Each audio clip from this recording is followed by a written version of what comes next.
My name is Chris Spags, and I'm on a quest to stack up every NFL team in Underdog Fantasy's Best Ball Mania 4, $3 million to first place. You guys know the drill by now. I am going to spin this wheel, and it's going to tell me who I have to draft today in our first draft in Best Ball Mania 4. 14 teams remaining here. An exciting announcement coming up. Lots to do on the stream, so let's spin this wheel.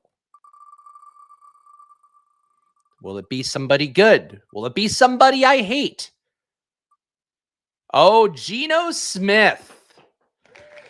Geno Smith and the Seahawks, come on down. You are going to be our SPAGS stack for this first draft here. I am already in a draft room. It filled as we were waiting, so I'm going to be in the 2-hole here, the very influential 2-hole. Let me get the banner going. SPAGS Stacks Seahawks. Last week, we had our first snipe ever really on one of these streams. I guess we had an issue with the Cardinals where I didn't get Kyler Murray because I didn't want to reach for him. Somebody took him a little bit ahead of ADP in that draft. I ended up taking Clayton Tune, so still got a QB for the Cardinals. Last week, I did not get a QB for the Jets because there was a wild man in the draft who tilted the hell out of me as I was trying to get Aaron Rodgers at a normal ADP. He instead reached for this guy with no correlation on the Jets, so did not complete the Rodgers stack, but still got enough Jets, so we could say we got a Jet stack last week. This week, though, hopefully we will safely get ourselves some Seahawks. Feels like I should be able to get DK Metcalf on the way back, one of my most exposed players of the year, so that'll be a good one. Jamar Chase, the 2-hole. Guys, you think Joe Burrow is going to heal? That's a question I have to ask myself now. Any reason if I'm stacking Seattle why I wouldn't go Jamar Chase? There's no correlation here for Seattle. All right, so we'll take Jamar Chase here. We'll figure that out. And good news, too, I could hopefully get some Pittsburgh guys. Of course, Pittsburgh, another stack I like, so it should be a lot of good things to get going for this team here. Drew Lock share, no Rod. I will not be getting Drew Lock. That's so yesterday, though ironically, I do feel like with how good Geno was last year, and good in a way that I think will be very hard for him to replicate this year. He really succeeded in a lot of throws that I think were tight window throws. Some of the data backs that out too, like his completion percentage plus the EPA numbers, really high for a guy who kind of had the throw trajectory he did. And you can watch the game tape again. I'm not always going to say watch the film. That's not my thing. I do like to look at the numbers more than the film. That said, you can watch some of those throws that he made last year, and I do think some of those didn't offer a lot of room, where if he misses by an inch to the side, that could be a pick. If he misses it by an inch to the other side, it could be an incompletion. And I think that's kind of thing for Geno that could maybe open the door for Drew Lock this year. But no, I do not have much faith in Drew Lock actually getting reps. Geno with that contract, team really building the marketing around him and all of that. And clearly also, I think, building the play style around him and their comfort in him in that offense. I think Drew Lock, he's going to earn more trust another year in the system, but probably not a player that I think will be heavily involved. CMC plays Seattle twice. Come on. Well, obviously, they play them over the course of the year. Yeah, but that doesn't matter that much. That's not a reason for me to take Christian McCaffrey as somebody that's not going to take a lot of first-round running backs, though. I am starting to get a little bit closer to where I want to be with the running backs. I still think overall your best build is going to be going to 0 RB1. I know that's going to be an anathema for people to hear both in previous years as well as in 2023 where the ADPs have started to level out a little bit with the running backs. But you see here Saquon going in the 10-hole. So much comfort with running backs to me makes this more of an intriguing 0 RB year, even if the ADPs have responded and reacted. And I've talked a lot about Sam Sherman over at the ADP Chasing Show. I think does a great job advocating for why you do maybe eschew the 0 RB bills and do try to build a little bit more amount around running backs.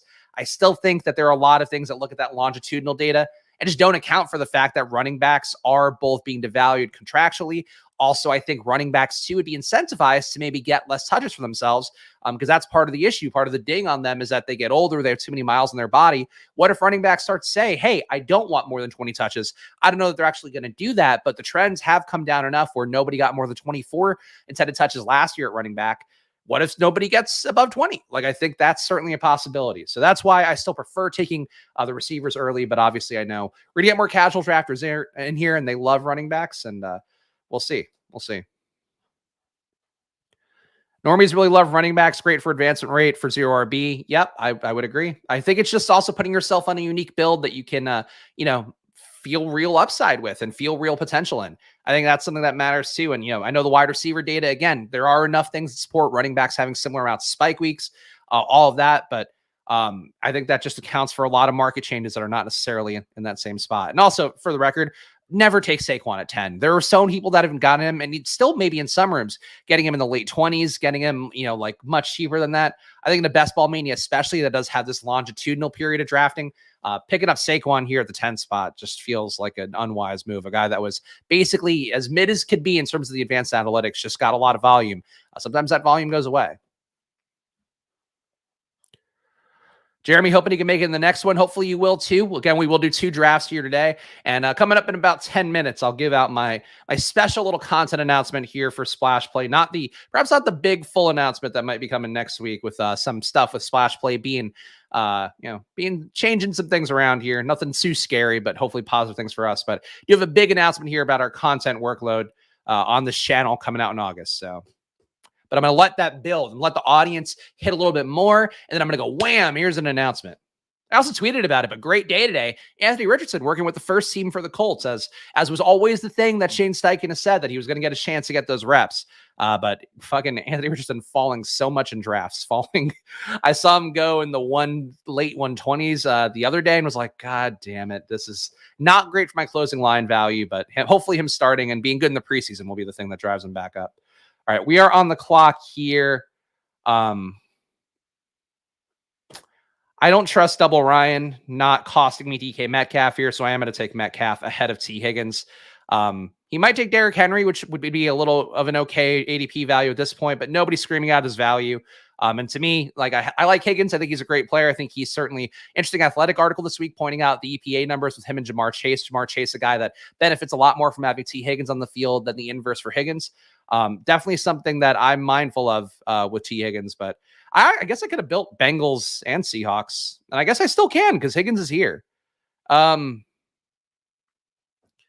Burrow's going to slide because of the calf issue. And if it's not an Achilles tear, I'm not worried about him having a calf strain in July. I'm going to take T. Higgins here. So we'll do a Cincinnati-Seattle build. All right.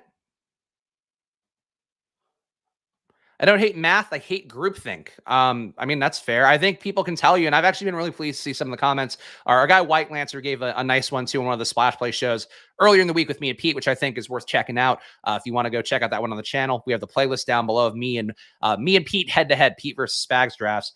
But somebody had said that they appreciated White Lancer. Again, I'll give him the comment or the laurels here because he's one of my favorite commenters on our channel. Said that he appreciated me doing player takes and that it kind of pushes back against Pete in a way that sometimes the other streams that he does with other people aren't quite doing the same thing. And that's me, is that I have I use the data. Again, I will cite Football Outsiders at least for another week. I'll cite Sports Info Solutions. Great data on there as well that I swear by.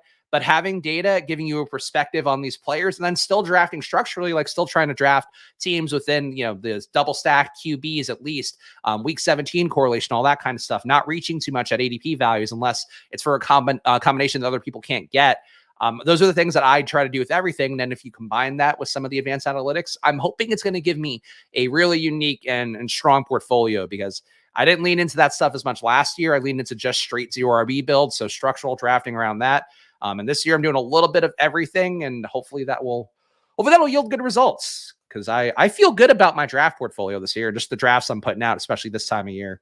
And these August rooms and July, August coming up here, but end of July rooms, softest rooms you're going to find. Somebody commented about how unlucky Pete and I are to have so many drafts on stream, and I don't mind it because it's kind of a different thing to drafting off stream. But for me, I have enough drafts at 10 p.m. on a Friday night, or any night really, where it's just the quality of drafter comes down a little bit more. I would certainly advocate that for people. But that said, if you're drafting on stream, these are usually fairly clean drafts. We get sniped here sometimes. Again, you saw me tilt last week over getting sniped on Aaron Rodgers. Guys like double KI Kawhian, double Kyan here, taking 2 elite QBs. That doesn't normally happen. That doesn't help people out too much. But on stream drafts where we have a lot of badges, it is at least clean for the most part. Not a lot of sniping, people going after their own stacks and not interfering. So less of a lawless land than those 10 p.m. drafts on Underdog or DraftKings, and DraftKings even fucking more so, where unstacked Joe Burrow, unstacked everybody all the time. GM to all of you guys here. Appreciate you guys hanging out with me here on Splash Play. I appreciate that a bunch. It's honestly been a joy for me to do these streams, whether it be with Pete, of course, one of my pals. Always enjoy tearing things up with him, but just solo on here hanging with you guys has been a lot of fun for me as we've been going through a lot of different annoyances with my day job at Football Outsiders. So really do genuinely appreciate you guys hanging out with me here today. And every day you're willing to. Hopefully more days. Teaser coming up here because I am waiting until that 15-minute mark. I'm doing some old school radio here where I'm not going to give out our special announcement here about the channel until 15 minutes in. I'm sure you'll take down the $3 million and you could say, I told you so. Thank you, Chris. I love to see support from fellow Chris's. That's the thing. Everybody wants women to support women. Yeah, that's great. Go Barbie, all that, whatever. Killing it at the box office in a way that Chris's are not right now. That said, though, I guess Chris Nolan did pretty well with Oppenheimer. This guy's a maniac, but I don't think he's enough of a maniac to take Joe Burrow. Is Kenneth Walker an important part of a Seattle stack? Is Pittsburgh an important part? With Deontay Johnson, not enough to reach that much, I don't think. All right, let's take Burrow. Let's not time out and get Najee. That would be the worst possible outcome out of all of that. But I just don't trust this guy. After he took Hurts and Allen, I don't know that he wouldn't take Burrow just in some sort of weird, not collusion, I don't think. He's a red badge, but some sort of approach. I don't think that he's enough of the maniacs who've taken Burrow. Let's play it safe, though, because I don't think he's going to take Kenneth Walker either. Oh, Tyler's got to run to his haircut right before the pick, Tyler. Jesus. He did take Kenneth Walker. Okay. So I guess we are going to say that Kenneth Walker, not a huge part of a Seattle stack. And I think that's fair. I still love Charbonnet enough. All right, what do you think, chat? Deontay Johnson, or do we take Najee Harris at a bit of a faller here? This is actually a pretty big fall for Najee, and he would be an okay bring back here for our Seattle. Oh, God. Oh, I'm going to take Najee. Oh, I hate it. Oh, Najee's giving quotes about the running back flight and all that too. And it's like, Najee, you are the reason why there's a running back plight. You guys like you who roll into 600 touches. And I get why, honestly, like Najee, I do think objectively sucks. There's no advanced metric that looks good for him. Jalen Warren looks better doing the exact same things on the exact same team. That said, he also does kind of suck, but he got, like 700 touches in his first few years. I think 680 is the number, but somebody can correct me on that if you want. Definitely over 600 touches for Najee. Like, he deserves to be upset, but also he sucks. So he's kind of getting it on both sides of the running back debate. Sorry, Felix. Felix, of course, our former DK Millie Maker winner, who does a great job on his Best Ball Nation streams as well, loves Najee, and I do not feel the same way. But look, you got to take your guys. As I always say here in July, August, June, May, like all of this time period, we've been doing these streams since basically the Super Bowl. We're looking forward for the season. Your takes are as right as mine. So anybody's out there, obviously Felix with $1 million to show for it, his takes are going to be even more valid. But for anybody out there, like hear me say something like, okay, we both could be right. I think I'm certainly leaning with the stuff that I believe and rely on. But yeah, JSN going at 56. Knew he wasn't going to come back to 71. This is tough. It's going to be a Seattle stack with Metcalf, Charbonnet, and hopefully Geno. But now there's a lot of competition for Seattle guys. But the good news, again, is I got Najee Harris at a discount that everybody gets. Najee Harris at. Najee in the 5th makes it feel better? I don't think so. Outside of the Titans, Seattle has a brutal end of season schedule. Might want to build a second stack based on a better playoff run, FYI. Well, I'd have Cincinnati for that, so I think that seems already fine and in place. I wouldn't worry too much about that stuff, though. I mean, there's certainly some defense that I think are going to be good again this year. San Francisco was one last year that was already good, but also didn't have a ton of turnovers. The teams that do have, a lot of success on defense, but it's not because of turnovers, tend to be ones that are stickier year to year. So like the Niners should be good again. The Cowboys should probably be even better than they were last year, and they were already a top 3 defense. The Eagles should be good again. I guess they lost their defensive coordinator, so maybe you knock them down a little bit. Those are teams I worry about. Pittsburgh, who blitzes at such a high rate, if anything, I think they are the perfect kind of team you want to go against in week 17 for Seattle. Just being able to go against the blitz. Like if Geno gets gobbled up by the blitz, obviously that's terrible. But, blitzing teams open up a lot of opportunities downfield, and Seattle certainly throws it downfield enough that it could be an advantage for them. So I just wouldn't worry about those kind of those macro defensive matchups too much, because you can make a case like I just did the opposite way. Naz hardly ever sees Najee go 50. All right, fair enough. Fair enough. Don't mind shares of Najee. Thank you for everybody trying to make me feel good about Najee here. It just sucks because like going to lose out on Lockett, I think most likely. Lost out Deontay Johnson. Lost out JSN. And I really would like to get, yeah, there goes Lockett. I would like to get more JSN shares because I really do believe in him too. Pete and I discussed DK Metcalf on one of our doubleheader streams on Tuesday, and Pete very anti DK Metcalf. I'm very pro DK Metcalf because I think that him having this really stiff target competition and a really great underneath guy in JSN, it's going to maybe cost him some of the volume, but I think it's going to make him more efficient overall with all of his touches. I like DK Metcalf. My preferred Seattle stack would be Metcalf with JSN and with Charbonnet. I think would be the three that I would go with, and then Geno obviously capping that off. So that's the one I would go with. So if I'm going to give you guys the answer to the SPAG stacks, that's what I would have liked to have gotten, would be JSN with Metcalf and then Geno and Charbonnet. But we are now out of the secondary Seattle receiver game here. We can take Pickens though for a little more Pittsburgh. So that feels pretty good. Let's do that. Pickens might have been available at 74, but people either hate Pickens in rooms or they love him. And I just don't trust double Kai in here, not loving Pickens. Let's see. No KC correlation coming up for Cincinnati, so I don't have to do anything with Burrow's side of things yet. Where's Kadarius Toney at now? Kadarius Toney down at 83. Might be able to, well, I mean, it might be a decision point, but I might take Kadarius Toney on the way back. Not here, though. Darren Waller should be on the way up. Lots of glowing reports from training camp about Waller. I think he still comes with kind of the same risk profile. He's getting older, very injured. This guy is just doubling up everything. I do not like the way the double Kai in here is drafting. I think this is a triple elite tight end, double elite QB. Just doesn't make sense. And he might still take Cousins because he's got the double stack for Minnesota. That's a silly team. It's a silly boy team. Falling Mike Evans feels okay. Yeah, let's just take stupid Mike Evans. Probably need to up Mike Evans' exposure, even though I am not the biggest believer in the world in him. But still a guy elite downfield. And the one thing people, I think, sleep on a lot with last year, and also with the week 17 correlation stuff, like Pat Kerrane, of course, we talk about a lot on here, the Ball Mania $3 million winner or multi-million-dollar winner for that. You could have beaten his team with a Tom Brady stack if you had Mike Evans. He didn't have Mike Evans in that stack, and it went off because he had the obviously the big day from Eckler, but also had, you know, Brady stacked up with Godwin, and then had DJ Moore coming back, and he had a big day. But Mike Evans was the one that like nobody had who advanced, and you probably didn't have him advancing because of how good Tyreek was in a similar range, and some other guys too in that range, like Higgins, I think was a lot in my lineups, along with Tyreek.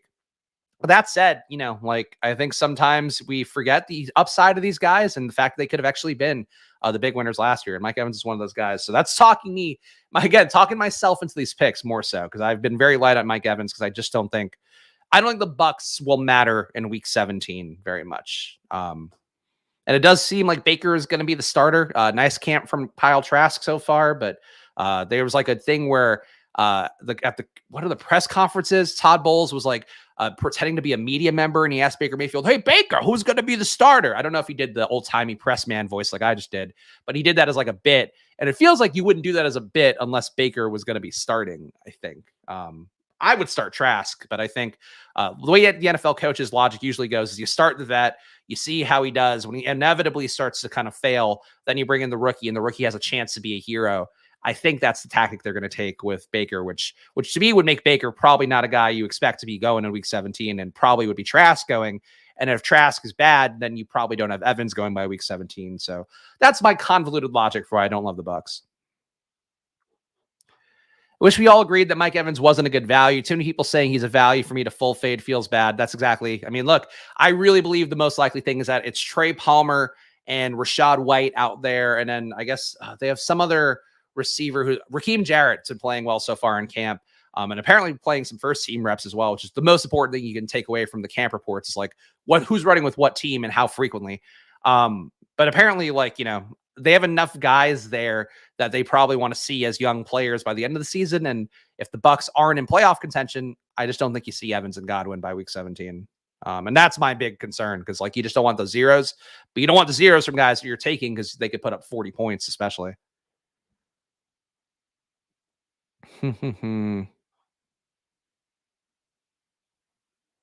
Yeah, this guy's, I mean, I don't know. Oh, no, you're not talking about the guy in the one hole, but this is a weird draft from the guy in the one hole. And this is why, too, I got to say, for my stream drafts, I do think I've gotten some different ones than some of the other streams out there, because I don't give you guys notice. I just come on, I'm already in the room. So that's, if you want to get into a Spags draft room, it's a way to do it. Just hop in like a minute before the stream starts. Oh, I haven't done my content announcement. So first of all, let's do the quick pander.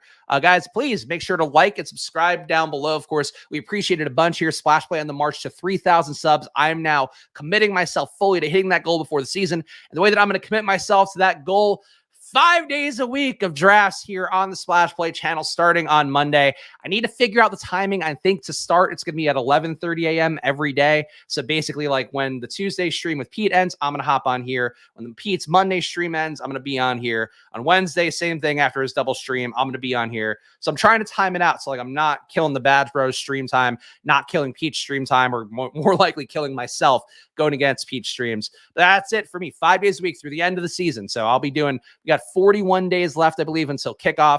So Monday through Friday, you'll get a stream from me every day. And it's going to kill the views overall, to be honest, because I know people don't view me as a daily must-see, but I think it's really going to grow on you over the course of August. And I've actually got a fun theme that I'm going to try to figure out how to do for some of the streams as well. But we'll hit our SPAGS stacks. We're going to do some more here.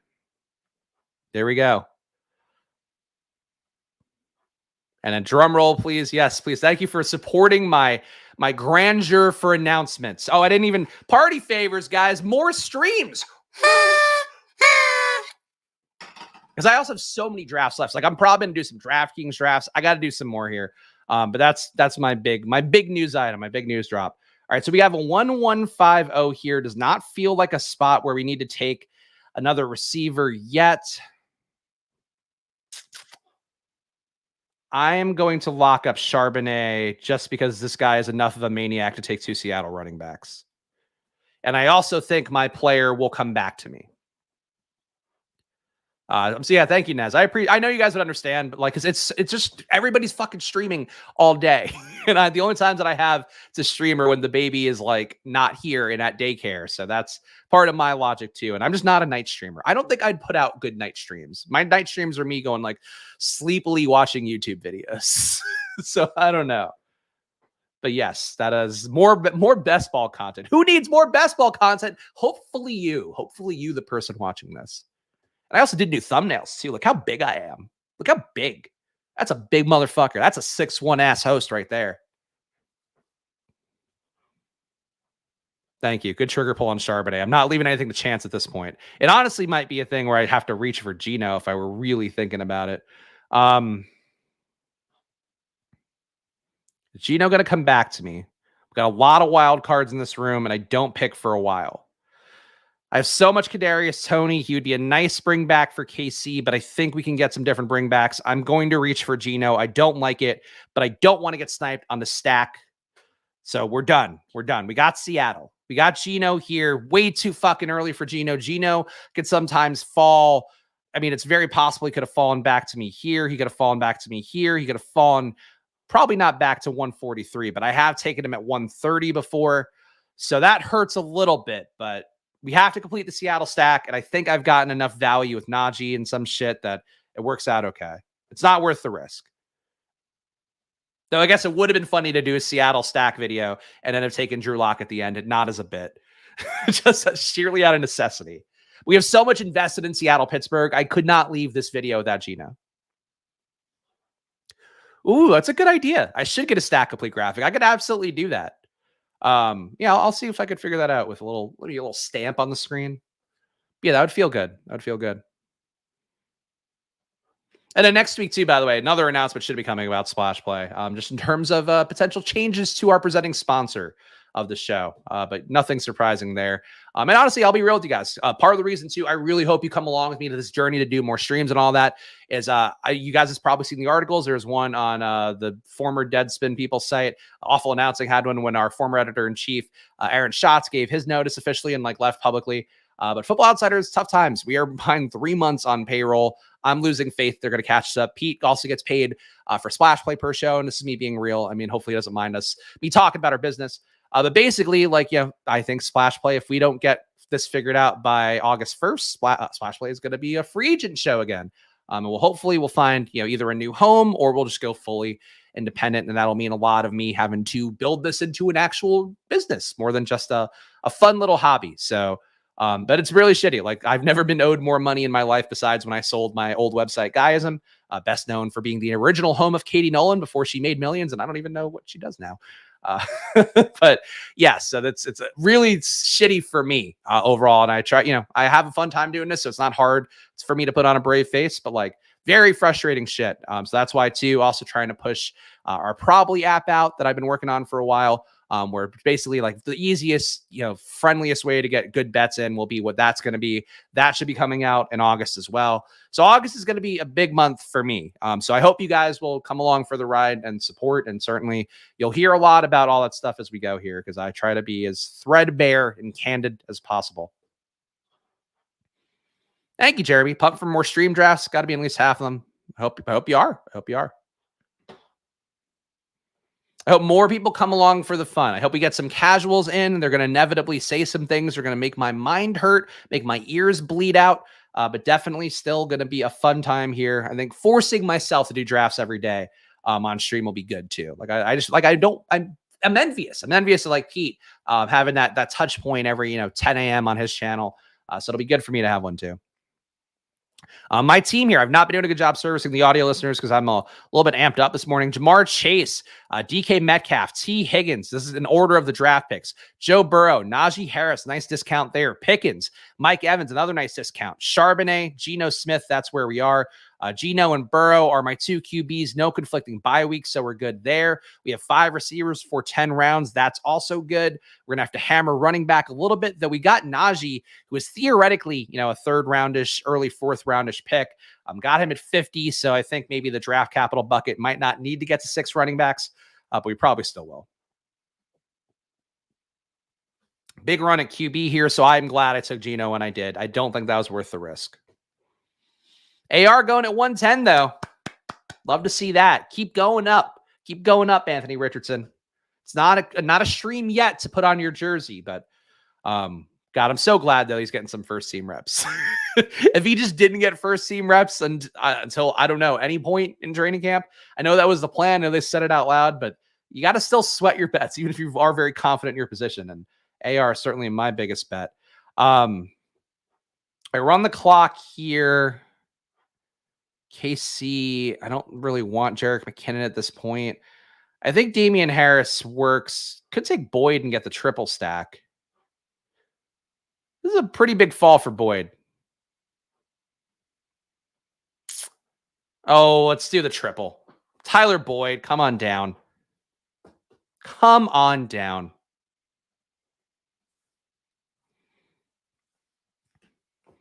Need running backs, though.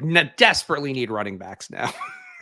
Especially because this room has some late round guys like Derek here went pretty aggressive. He went extreme 0 RB, so he's going to need a bunch of running backs.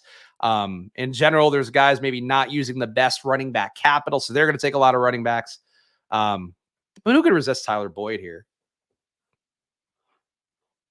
Should do more shorts. I think Pete kills it with the shorts, and most of us have ADHD and left 30 seconds. Yeah, I think I could. It's just, I don't have a team helping me edit right now, so that's something to think about. But I just like the personal aspect of coming on a stream and just like talking, because I think that's also where I'm the best at things. Maybe not. I don't know. I could be misreading my own skill set. One thing I will point out with Damian Harris. So Damian Harris, there was an Athletic article, and the one thing I'd recommend for anybody, if you're an Athletic subscriber, if you go on the NFL tab, they have this like live feed of training camp articles thing, and they basically update that feed, that little feed stub article whenever there's more that come in. So that's the way I make sure I'm not missing anything, because I'm an obsessive news gatherer person. Apparently, Damian Harris was not locked into the RB2 job coming into training camp, and they actually thought that Nyheim Hines could win that role. So that was something that they had actually said to like the reporter for the Athletic. So something to be mindful of with Damian Harris, that maybe we as kind of drafters have filed him away as like, yeah, he's the guy to get if James Cook doesn't go off. And it's like, no, it's James Cook. And then it's like okay, Damian Harris, maybe. Latavius Murray, maybe. Darrington Evans, maybe. I mean, I don't think it's likely to be those guys. Harris will get the first shot. But if Harris gets hurt in camp or something and gets, less opportunity to show what he does on the field, a little more of a risk profile for Damian Harris than it probably seems. Oh, going to Colts training camp next Saturday, hoping for more first team reps for AR as well. It sounds like the crowd loves AR based on what I've seen from some of the clips so far. And whenever he hits a touchdown pass, they're going wild. It's going to be tough for Gardner Minshew, I think, if he's the starter for any run out of the season. And it's still a possibility. Like, I think the worst case scenario for AR, as I've talked about a lot of times here, is they get to their week 11 bye and then they bring in AR for week 12.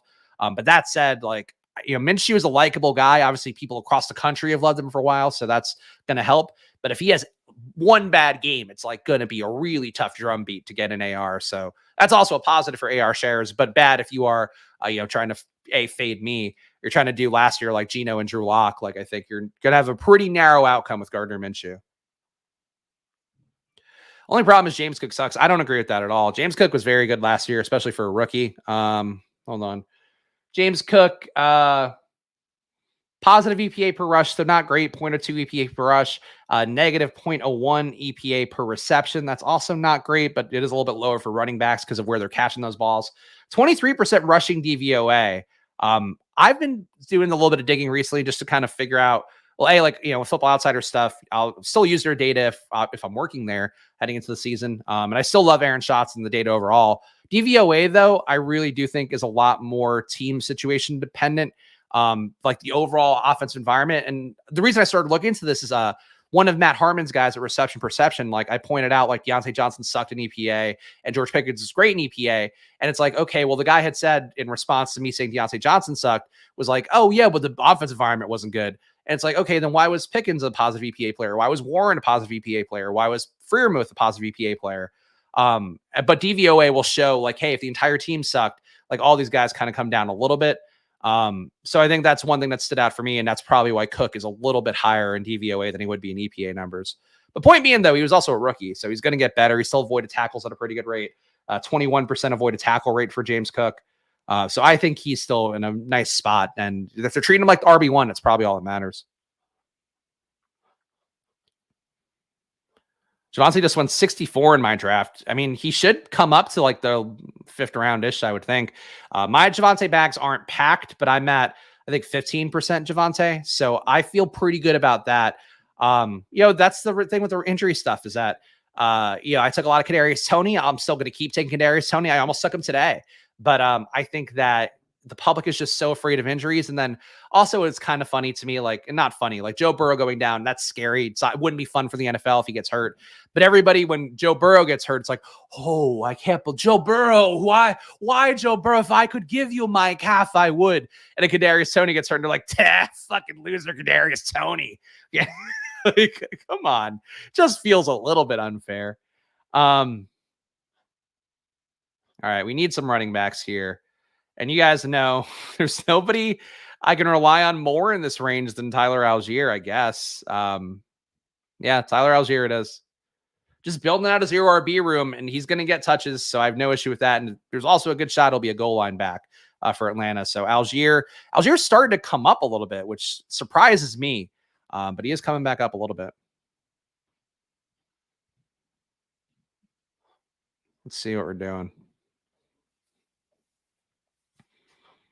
Thanks, OG. I no offense taken at all, but I appreciate the kind words, and I'm glad, OG, you think newer around here, at least newer in the chat. So always fun for me to see new names here, actually digging what we're doing.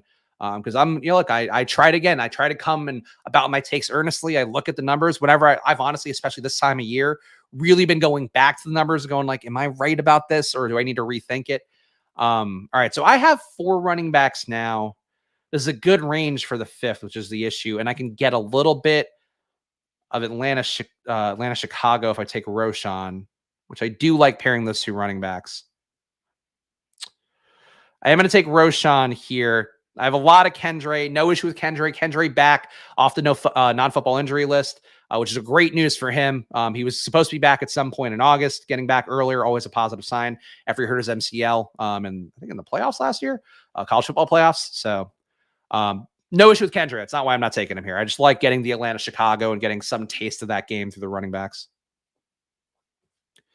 But yeah, so anyway, point being on Splash Play, you know, if you're new around here, the main thing that you'll realize fast is that, you know, we believe in the structural drafting stuff. I believe in that very much. But also, I think that, you know, having access to great data is an important part of the process too. Counting stats are important, but just being able to verify, like, hey, how is this guy in 3rd and 10s?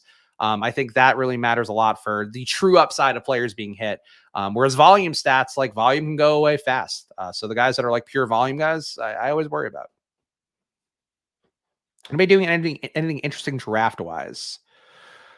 What team do I feel like Derek Anthony had the most interesting draft approach to start? And this is a build actually that he's doing here that I've done a few times recently, where you're getting double week 17 correlations right away with Lamb, Amon-Ra, Keenan Allen, Jerry Jeudy. You got more Denver. Do you get any Seattle with his Pittsburgh? No Seattle, Pittsburgh. But he really built out Denver Chargers, and he really built out, well, he kind of built out Detroit, Dallas a little. Yeah, good team by Derek. Could be a little more matchy for me, but good team by Derek. Just saw the tweet. Anthony Richardson just ripped a deep ball off script to Pierce at 7-on-7s for a TD. Unreal arm talent. # Colts. Guys, if you guys want to feed me these tweets, you might this might turn into a sexy stream immediately. If you want to watch a man ejaculating on a best ball stream, feed me some AR tweets. Feed me some. Are there any clips of this? Because the Colts that do allow, some of the teams do not allow practice video. I know the Packers are one where I really want to see some Christian Watson video. And cannot get access to it because they don't allow anybody recording. Let's see. Anthony Richardson. Latest. No, I'll go to video. Now, video doesn't sort by date on Twitter, aka X. And I'm looking at a different tab, by the way. So I'm trying to see if I can find a video before I subject you guys to it. If anybody has a video, drop the link in chat and I will copy paste it in. Yeah. Oh, good. I'm a top tweet talking about Anthony Richardson. I agree. I should be. I should be the most influential person talking about AR because nobody in the world has spent more time in the world learning about this man and watching video of this man than me in 2023. I'm not seeing the video anywhere yet, but I think that clip also just hits. So that makes sense. We'll keep an eye on it.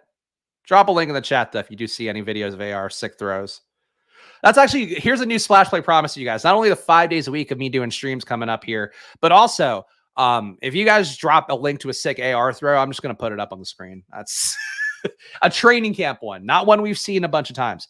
Oompa Loompas, 3 QBs on screen that I can see. Rodgers, Goff, Purdy. He's got Laporta with Goff. And that's, oh, and he's got Garrett Wilson. All right. I don't know why he took Purdy, though. You don't need unstacked Brock Purdy, guys. That's really the big warning I would give. I don't know why in every best ball format, people are like, unstacked Brock Purdy is the skeleton key to solving this. That is the least valuable version of Brock Purdy, is an unstacked Brock Purdy. Good for you, Fantasy Dog. Fantasy Dog, again, man with 2 things I love in his username, Fantasy Dogs. And he's got AR and Pierce, and that's the winning combo. The Pittman, by the way, another thing to add to my list of reasons why I have 2 guys who I've been exposed to at over $1,000 worth of drafts so far. That's Christian Watson and Michael Pittman. Michael Pittman, obviously, I take because of Anthony Richardson, but also Michael Pittman. I mean, also he's a USC guy, but also Michael Pittman contract year. So this is the year where he makes his bones. This is the year where he can get that. You know, he's probably not going to get Tyreek, Justin Jefferson money or anything, but he can get himself a nice little payday coming up. Okay, I wanted Irv to come back to me. That sucks. That sucks a little for me. 2560 could use one more. I could use one more running back, I think. Definitely one more receiver as well. Let's take Jaden Reed. I think Jaden Reed's ADP is going to come up. So I would like to get ahead of that. Very good camp reports from Jaden Reed, working with the first team, getting compared to Randall Cobb by A.J. Dillon. Lots of things that I think are boding well for Jaden Reed. So that's why I'm taking him here. And did not get enough KC bringbacks. I should have maybe waited at receiver. Now I'm thinking about it. There's one KC bring back I think that actually would be kind of fun that I'm thinking about now, but he's not a 15th round pick, so we're gonna have to sit on that. Any tight ends coming up that I don't need to take Noah Fant for a minute here. Tough pocket for me.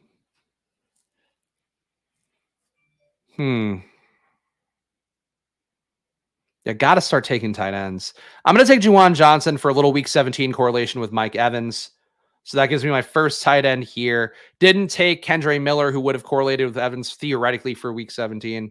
But yeah. Juwan Johnson's fine. It's like I don't have to take Noah Fant for a few more rounds. My mystery Chief, maybe one Chief at least a running back. I don't think I have to take for at least another round. Justin Ross also on the way up for me, and overall. Apparently, he was the guy that immediately started getting first team reps, and the coaches talked about it after Kadarius Toney went down. So he's a guy that should, I think, be coming up to at least draftable range with more certainty now. But he's not the guy. I mean, it's Deneric Prince. I think it's pretty obvious now that I've said it out loud. But I think you should have some exposure to Deneric Prince and to Justin Ross at the end of drafts if you have either KC stacks or you have Cincinnati stacks. Those guys, I think, are getting closer to having the potential to matter in week 17. If I had to put it as a probability kind of thing, I think there's a higher likelihood Justin Ross can matter for a week 17 than the Deneric Prince may. But Prince is looking good catching the ball too. So like he theoretically could come for some of McKinnon's role. Pacheco was another undrafted guy who I still think is like the RB1. But I do think Prince kind of poses a risk to both those guys where he's been playing lights out, and they clearly have been willing to go after these guys.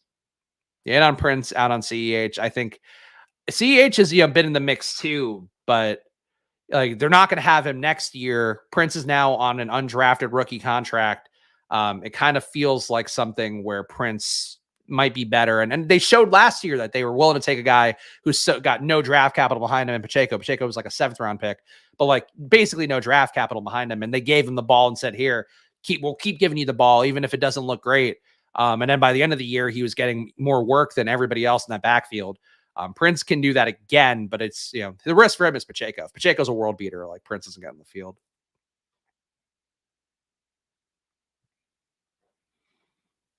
I don't know about Ross. I like James. I think I would go more Ross, I think, than Richie James. There's just enough team talk about Justin Ross, and Richie James is like a little too comfortable because he had the upside in fantasy before. I initially thought that Richie James is going to be the guy that benefits the most from Kadarius Toney being hurt because their skill sets match a little bit more. But then I was reading the Athletic article again about the Chiefs and how they got to this decision point with Justin Ross. And it really was like a deliberate thing of like, Justin Ross deserves this. You got to think young guy with draft capital who works out with Mahomes kind of carries more weight than veteran receiver who moves around a lot. Anybody can get there. Like the guy who might matter the most might be Justin Watson because he's the one who's like reliably running with the first team. But yeah, I would err on the side of the younger guys. And if I had to rank them, so I mean, and we're talking just receivers. Obviously, Kelsey is the number 1 overall. I think it's still Toney number 1 because I think it's a good shot. He's back by week 1. I still believe in the upside there, but I think it's Toney 1, MVS 2, or not MVS 2, excuse me, Sky 2. MVS still feels like he could lose his role, but he was okay last year. Another year in the system, always a good thing. I'd put MVS 3. Then Rice, Justin Ross, and then Richie James, which might have just been how ADPs are. And Justin Watson should probably get drafted, right? Like he doesn't get drafted at all, but he probably should be. Justin Watson, I might put above Richie James, honestly. I'm not the biggest Richie James guy, though. I think the people like him a little too much for what the potential is of him just getting cut. And there he is on the board, of course. Is Justin Ross available? Justin Ross is still on the board. Noah Fant is not even on the screen, so I don't need to take him. Fuck it. Let's take Justin Ross. Like we're going to take our two little trendy KC Chiefs here. Maybe didn't need to take Jaden Reed and could have gone a running back instead. This is going to be a very thin tight end room, which sucks. Oh, do I need to just take 3 tight ends? I want Deneric Prince. I want a share of Deneric Prince.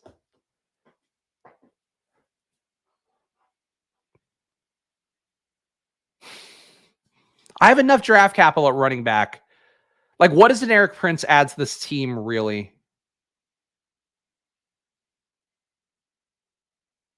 I don't know. I don't think he adds enough. I think I have to go 2 tight ends. This is just not a... This is not a 2 tight end build. Who else makes sense for this team? Getting sniped on Irv really fucked me a few rounds back. I'm going to take Musgrave, one of my popular little tight end picks, but a guy who I think has a ceiling and a better floor than people realize just because he is with the first team, getting a lot of downfield targets already, which bodes well because that's how he looked so great last year for the 2 games he played at Oregon State. But Musgrave will be one of my bailout tight ends, and then we'll take Noah Fant at the end. Noah Fant is hurt, by the way, right now, too, so that's part of why his ADP is dropping. Yeah. Fant working back from injury. Debate on Justin Watson. Watson and Sky are getting the same amount of snaps, at least from what I saw. I think Watson actually might have been getting rotated out more because he's with the MVS portion of things. So it was MVS, Watson, and Sky out there. And I think MVS had more snaps than Watson, but Watson was rotating with Rashee Rice and Justin Ross. So Watson's got the most fluid role, but he's got more of a role right now than Richie James does. Especially like Richie James, I think gets out there if Sky Moore sucks, would be the way that I'd perceive it. So if you hate Sky Moore, like I said this before, but I thought the bet was Richie James if you're fading the Toney injury. I think it's Richie James if you're fading the Toney injury and Sky Moore sucking. And I think that is the best way to play Richie James. Like I wouldn't play Richie James with those 2 guys. Yeah, MVS will definitely have most snaps. I mean, that was what it was last year, right? Juju had the most, I think, per game. Juju ran 33 per game. MVS just under 33 per game. So that makes sense.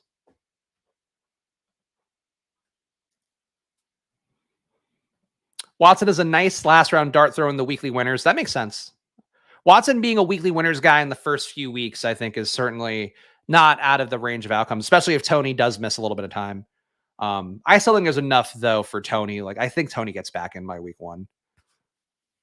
Even if it's like a limited route thing and everybody will be like, oh, he didn't run a bunch of routes, but then he catches a touchdown. And it's going to be the same fucking debate as it was this year. But we'll see.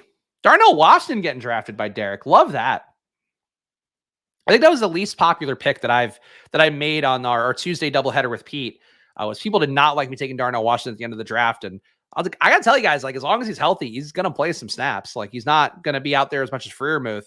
But he is a blocker and a mauler and a guy who then can turn that blocking and mauling into active routes. So I think you shouldn't take him above Mayer. You shouldn't take him above Likely. Really any of these guys in this range, you probably shouldn't take Darnell Washington above.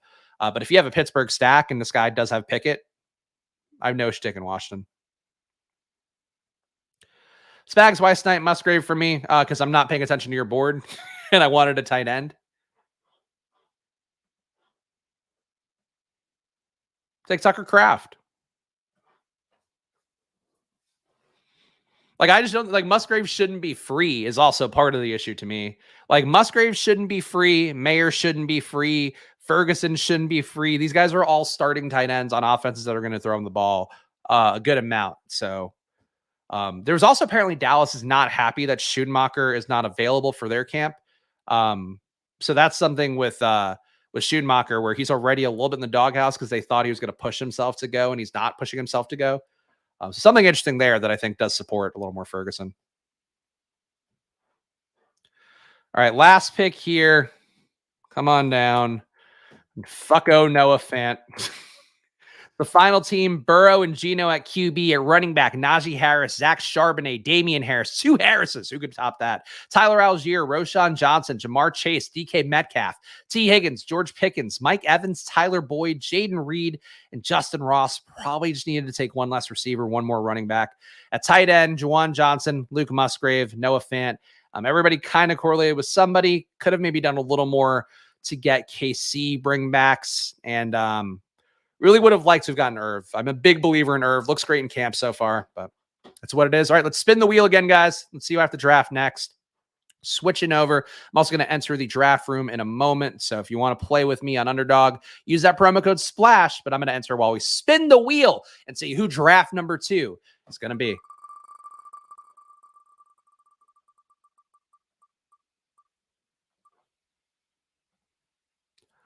Ooh. Okay. Well, it's a cheap one. That's always a positive here for a SPAGS stack, but it is not one that is going to be the sexiest. But, you know, again, sometimes I think just getting a late QB, a late stack is a good one. But I'm in the room here, Best Ball Mania 4, $3 million to first place, the biggest prize pool you're going to find in a best ball tournament. A great site to play on as well. Again, the alerts work. Everything is important there. And I'm going to do some DraftKings drafts on stream, guys. That's going to be part of, I think, this last month of drafts here on the Splash Play channel. But much better experience if you are doing it here on Underdog. That much I can tell you. And we can see all the badge bros out. We got OMG in the 1 hole, Derek again in the 2 hole. We got badge bro in the 3rd spot, 4th spot, Raise It in the 5. The icon here, not a badge, but sometimes drafts like one. Boosted here in the 8. So gonna be a different draft here. And we'll see what these 2 guys here at the end of the draft, what they're gonna do. And guys, if you can, please smash the like button here. Again, trying to build this channel up desperately. Let me update the banner to reflect the fact that we are drafting Patriots. Now I'm going to put up the big old neon flashing GIF. So please subscribe to the channel here. Again, 5 days a week of streams coming up for me. Drafts every day. Going to try to do them at 11:30 a.m. next week. So please join me on here. But honestly, put on that notification bell, do all that stuff, because it's possible that I just realized that the draft, like there's better windows to stream, better opportunities. I don't know. And I might just do some weird times. I don't know. It's all about me playing with the studio space here. That's always the goal. It's hyping up AR, hyping up EPA numbers and DVOA numbers, and then playing with the studio space. Those are our 3 priorities.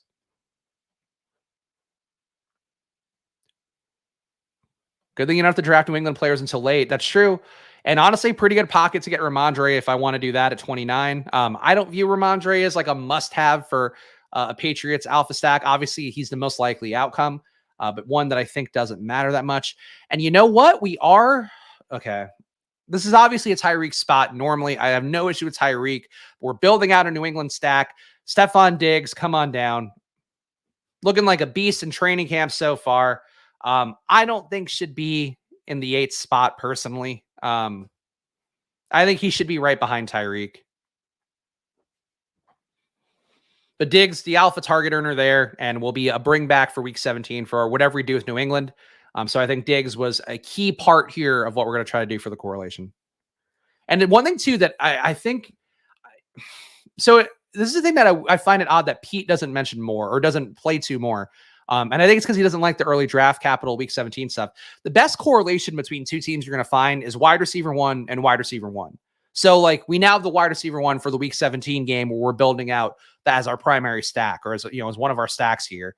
So I think Diggs is a guy that for a New England stack, like going to be as valuable as anybody, because he's the guy that's the bring back for everything that you're setting up here on the New England side. So, and I also think in general, like prioritizing Allen and Judy combos, prioritizing, Williams might be the wide receiver 1 there, but Williams and Judy combos, I think those are smart things to do.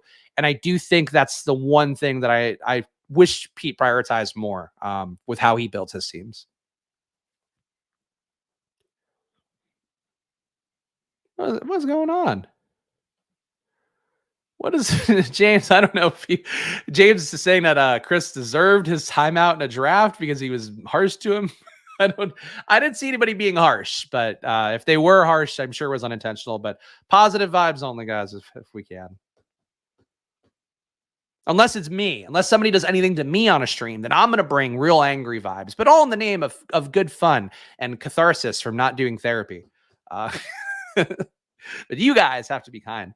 Shout out to Robert here, new member here. Of course, you can join the Splash Play channel, hitting the join button down below. If you do join, you get not only a special badge, not only custom emojis, which I think I can add more to now that our numbers are starting to come up a little bit. But you also get me reviewing your teams. 10 a month is what I'll review. And honestly, if you send me a few more, as long as you separate them out, not all in one batch, I'm happy to review a bunch of your teams. But we'll give you like real feedback about what I think I would do differently, what I think you could do differently or should try. So I think it's a helpful thing for you guys if you want to try that out. All right. 20 spot here. We got Diggs. I'm not going to reach for Rhamondre. I am going to take a not discount on Chris Olave. Diggs and Olave as a start in our Patriots stack.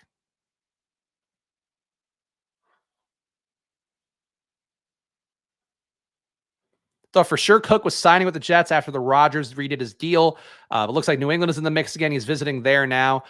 So I thought that too with Rodgers. I know our guy Crack Rock, who's more of a ship chasing guy, but I follow him and I think he sometimes says interesting things. He was saying that the Jets have concern about his legal issues and health and that like they don't want to sign him. I think the Patriots are live to sign him though. What the report for them was, which came from their beat guys, and people have shit on the Patriots beat guys, so I'm not sure how accurate sometimes the reporting is. But they had said that basically if they're going to give Pierre Strong and Kevin Harris a shot, and if those guys aren't going to be good enough, then they're going to bring in a Fournette, or I guess a Dalvin Cook would be the guy they would bring in instead. But I think they're going to give those guys a shot. So I wouldn't expect them to pounce on Cook. I think they're probably, like the Jets are probably meeting with him. They're going to see how things go with Breece and going with Carter and Zonovan Knight and then see what Izzy does behind them. But I think that's how both teams are probably going to play it. Is it won't be an imminent thing. It's like, let's get him in now. Let's meet him. Let's see how it develops over the next few weeks.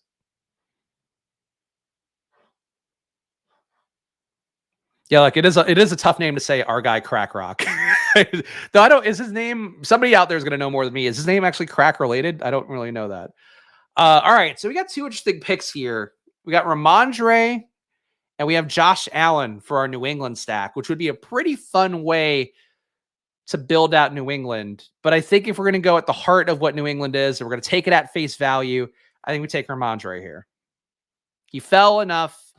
If he had been taken, I would have easily gone Josh Allen and had no issue with it. But I think this is a spot to take Rhamondre. And we're doing the New England thing. We're taking what is on paper the best part of New England. I just loved Rhamondre so much more when I had 20% of him last year, taking him in the 100s. That's the kind of play I want to make on Rhamondre. I don't think Rhamondre was good enough to justify him holding the same role again this year. Let's look up Rhamondre's numbers. And again, I'll look up the numbers. And if I'm wrong, I'm wrong, but I've done this before. So negative 21% receiving DVOA for Rhamondre. So that's, receiving environment. Negative 1% rushing DVOA. So basically, average there. Negative 0.1 EPA per target. Not great. Negative 0.05 EPA per rush. Not great, but not awful. 19% avoided tackle rate. Not great, not awful. This is my concern with Rhamondre, is he's not great. He's not awful. And is that enough to keep Bill Belichick with his little tinkering hands away from seeing Pierre Strong have a sick run or Kevin Harris have a sick run or Ty Montgomery be better in the pass game? Like, I don't think it's enough to keep those guys at bay. That said, if you are drafting a New England team right now and you're trying to stack the best parts of the Patriots, you take Rhamondre. I think that's the move. But I just think he's more of a volume guy, and we got good with him last year because he got that volume at like a 110 or a 90 to 110, let's say, pick breadth when he was getting drafted. This year, he's getting drafted in the second and third round. That I don't love. I don't love that for Rhamondre, and I don't think he was a beast that was such an outlier here that it's going to get a lot better. But that's my take. Spags, if no prompt, do you take Allen there? Yes. Yes, I would take Allen there. I think the Allen Diggs pairing is one that I actually personally need to hammer a little bit more here. I thought there was maybe a faint chance that Allen could have fallen all the way back in this room where we have so many badges. You don't take elite QBs quite as much. So that was part of it too. But yeah, I think normally you take Josh Allen at 29 here if you have Diggs. I mean, I would take Allen anywhere. Like if I took Diggs 5 through 10, I probably would try to take Allen 29 through 34. Drew Davenport said that Cook's civil case won't be heard until 2024. Extremely unlikely the NFL will consider a suspension until civil case is done. I agree. I mean, I think I'm not worried about the legal part. I'm worried about Dalvin Cook being washed up. because he has bad numbers. Like Rhamondre, we talked about here. Like, yeah, I mentioned some negatives. Like those are negative numbers relative to EPA and DVOA, but it's not like that negative. It's like you're in the middle range here where it could get better, could get worse. Dalvin Cook was just not good, and he had a lot of opportunity. And those guys are the ones where you really start to, I think, fade in your fantasy portfolio unless they land in a perfect spot where like the Jets pay him 12 mil and Breece Hall has suffered a setback. That's when you could take Dalvin, I guess, but I wouldn't normally take the Dalvin types. I learned the hard way from Mike Davis, which is not the same kind of player, but that's one to me where it's like, you assume volume for this guy, and he was like pretty okay. And it's like he's a little bit too old and was mostly volume based, and then it just all falls apart. We're on the clock, though. This is a huge fall for Amari Cooper for no particular reason, and I will gobble that up in a heartbeat. Amari Cooper is healthy, and he's the unquestioned wide receiver 1, and he was great last year, and they're going to be better. Amari Cooper should not be at 44, and I'm surprised that these are like razor sharp. I don't know why he didn't. Okay. This is a great team. This team is working out. You do not get Amari at 44 very often. If Lenny goes to New England, who gets the goal line touches? Split the opportunities. What did Rhamondre get last year? Rhamondre had 1.9 red zone rushes per game, 0.4 red zone targets per game. Inside the 5, just 0.1. So they just weren't there very often, I don't think. I think they probably give goal line to Lenny between the two. I could keep Rhamondre for the pass game optionality if you're in the red zone, but I think they would go more Lenny. But not that Lenny can't catch passes. Lenny would be a very bad outcome for New England, I think, if they brought him in. Like, if you're a Rhamondre person, you've been drafting Rhamondre all offseason, I would feel really bad about them bringing in Lenny. I would feel not great about them bringing in Dalvin, but I think Rhamondre can be better than Dalvin. Lenny just does enough of both things well that both guys would be a bad scene for Rhamondre, but I think Lenny would be worse. Don't question it, just take it. Travioli, when you're doing streams like I'm doing here, and you get all these sharp guys coming in and people who want to draft with you, and they're bringing their A game because they want to be like, they want to look like they're drafting competent teams on a stream that some people watch. You don't get values like that very often, but yes, I will gladly take that. All right, so we have Diggs, Olave, Cooper, Rhamondre. There's nothing New England-y coming up for a while. Is there an avalanche coming? Like, is there something here that's going to fuck up this board? I'm going to take Hawkinson. This is a nice spot for an elite tight end. I don't know what I'm going to get as Green Bay on the way back, but this is more ADP value, honestly, than we usually get on a Splash Play stream, especially one where like you guys knew when I was entering the room and you were able to come in. I'm happy with how this draft's working out. Jumping into best ball for the first time this year, longtime fantasy / dynasty players. Let's see what I can learn. The main thing, Jeff, would always be that, if I'm going to give people 3 rules to live by in best ball, trying to stack up your teams, like both your quarterbacks, you want to have at least one receiver with them, ideally 1 or 2.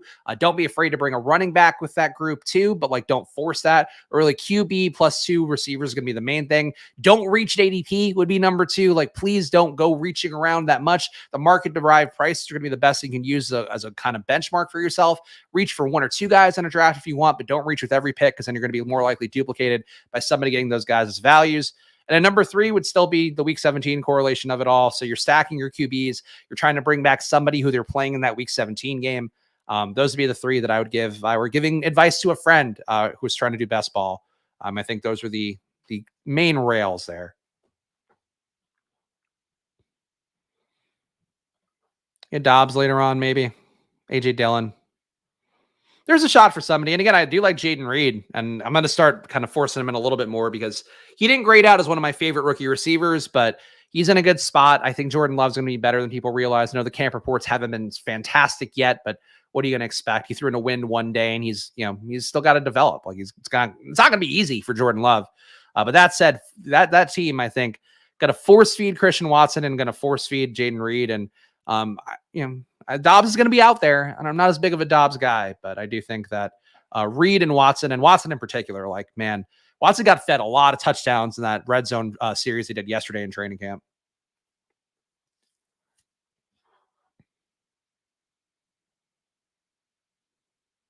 Good. People helping people in the chat. Love to see that. Oh, and also for Jeff and anybody else who's new to best ball, go out of your way to read Mike Leone's Best Ball Manifesto and Establish the Run.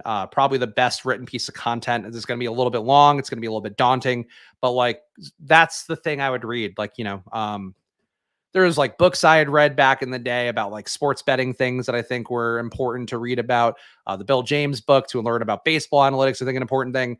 I would say for best ball, this is really one of the best praises I can give to a guy like Leone. Reading that Best Ball Manifesto is like that tier of things for best ball drafting. Just knowing what people do and don't do and what you should do to maximize your advance rates and your chance to make a finals. I think it's the best written thing to kind of sum all that up. All right. Is this another fucking Mike Evans draft? I've noticed with J.K. Dobbins, he's falling. He's fallen in a lot of places, but I do need another receiver at this point. And Mike Evans makes sense with Chris Olave if we are going to say the Tampa Bay is going to be active and mattering in week 17. So I am going to take another fucking Mike Evans share here. At ADP. Ugh. Dobbins is a nice faller, but Dobbins is going to be a faller in a lot of rooms until he comes back to camp. And I would, for the most part, buy Dobbins here at 70. That's a great pick. If Dobbins comes down to 80, he is a fantastic pick because he's got to play at some point. He's not really hurt. He's like fake hurt because he is holding in. He wants a new contract, and this is his best chance to kind of extort a new contract out of them. And they're playing a little bit of a game of chicken with him with paying Melvin Gordon money. But boy, Melvin Gordon is not going to have the juice of J.K. Dobbins and a Todd Monken offense for Baltimore. So I think Dobbins is going to get figured out at some point soon.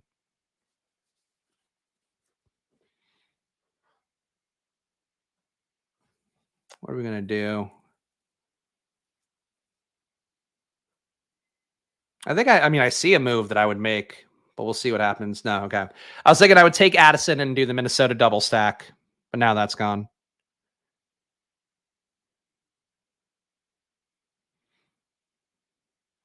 All right. This is a tough pocket for what I would like to accomplish in this draft. Like nothing New England, nothing Baltimore or Buffalo left. Goddard's falling, but I already have an elite tight end. I would like more Waller too before he starts to come up. Treylon, not for me right now. I don't think you reach for him here. Fuck. Oh, this is not ideal. I'm gonna take Treylon. He's gonna keep falling this entire offseason. But I want to get the fifth receiver here. He's the one that's close to ADP.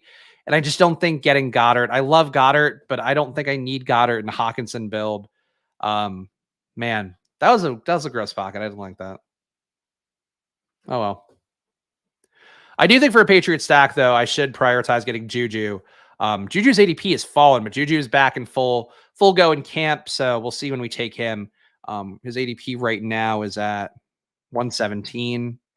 Normally pre-training camp, you probably could have pushed him and I could have gotten him here at 125, but we'll see. See how this room handles it because this has been less of a wide receiver heavy room than we're normally getting on stream. I was kind of like waiting for the avalanche to come and it just has not come.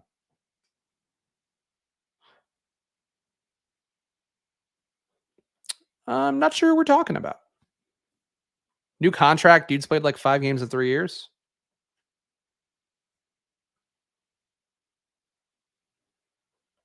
I feel like we're talking about Dobbins.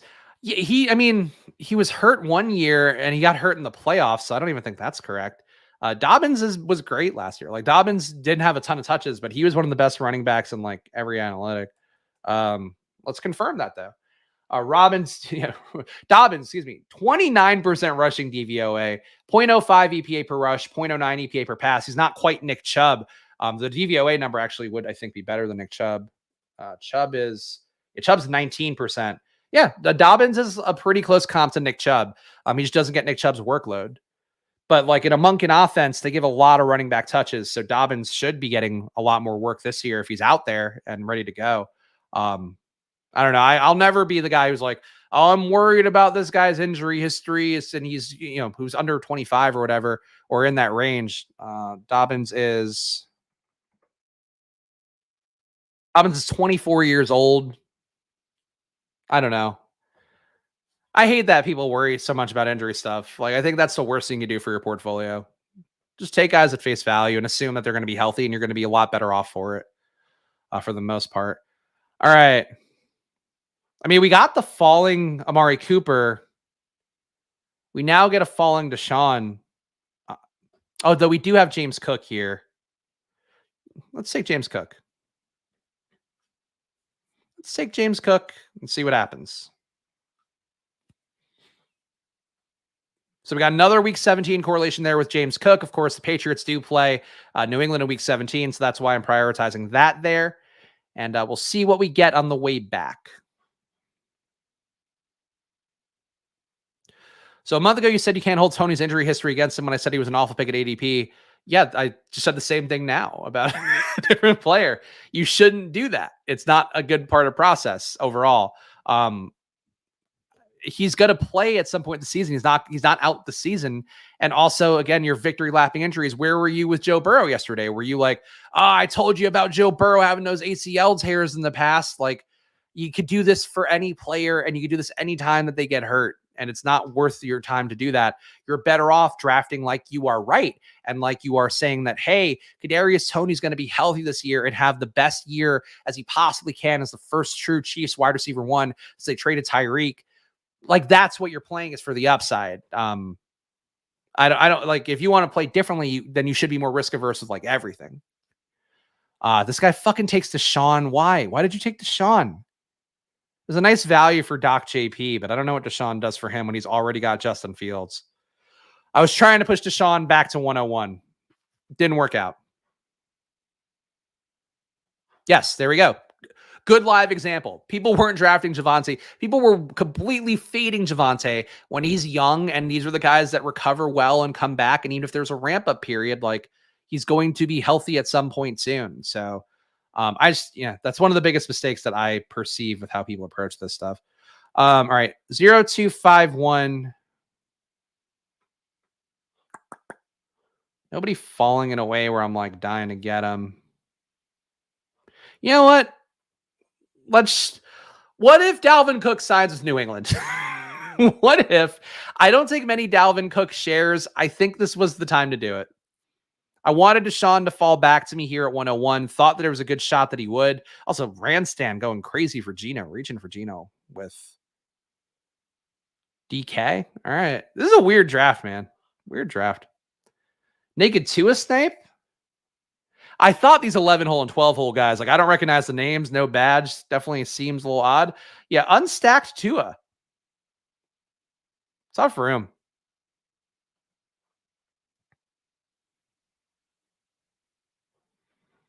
The point is that it's more easily predicted with a dude. No, because they're all injured. That's the point. They're playing in the NFL. They all get hurt a lot. It says it like at a certain point either levels out or it doesn't. You want to be ahead of it leveling out. If you play like a little bitch, and I'm not trying to single out Pops here, but if you play like a scared money, that's a better way to say that than calling you a little bitch. If you play like scared money, you're going to lose money over the course of time. Like, that is the one thing that I will say is true of anything you are doing. You want to be willing to zig when people zag. And you're right, Kadarius Toney's ADP was a little bit high where people were maybe not going against him enough to justify leaning in on it. But if you're like, oh, I'm not going to draft him until he hits the 9th round, like, it's just your nickel and diming stuff that doesn't matter. Just get good players in and hope your lineup can survive the absolute war of attrition that is a best ball season. And everybody gets hurt. I made my finalist team with Trey fucking Lance last year. It doesn't matter. It's like you overthink this stuff. And I'm not, and poor Pops here just coming in and wanted a victory lap and injury. Thanks. But it's just such a bad way to draft, man. It's just such a bad way to draft. But hey, everybody can have their takes. It's just coming in here and going like, the injured guy got hurt. Like if Tua gets a concussion, it doesn't matter. Like, yeah, he had the history of concussions. You'll still win more money if he doesn't get another concussion. I want to win more money. I don't want to win less money. You play the expected value of anything.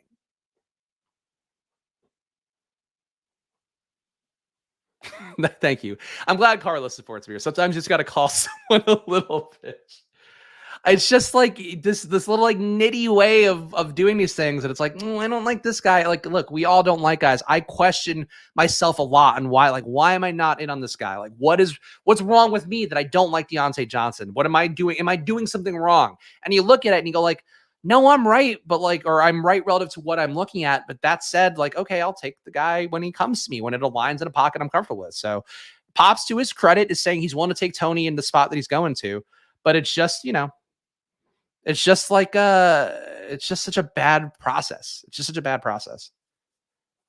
Don't victory lap injuries and don't be too bummed when they happen to you. Like you got to be level about all this stuff. Juju fell here, thank God. Juju, I think a core part if you want a Patriots stack. I think just so undervalued as a player as well. Guy who was good in Kansas City last year. Certainly not going to be like a fantasy rock star, but he is basically Jacoby Myers in New England's offense. And then, who won somebody $2 million last year? One Pat Crane, Jacoby Myers. So no, it's Jacoby Myers. Drafting is like sex. If you go in scared, your performance will suffer. That's also true.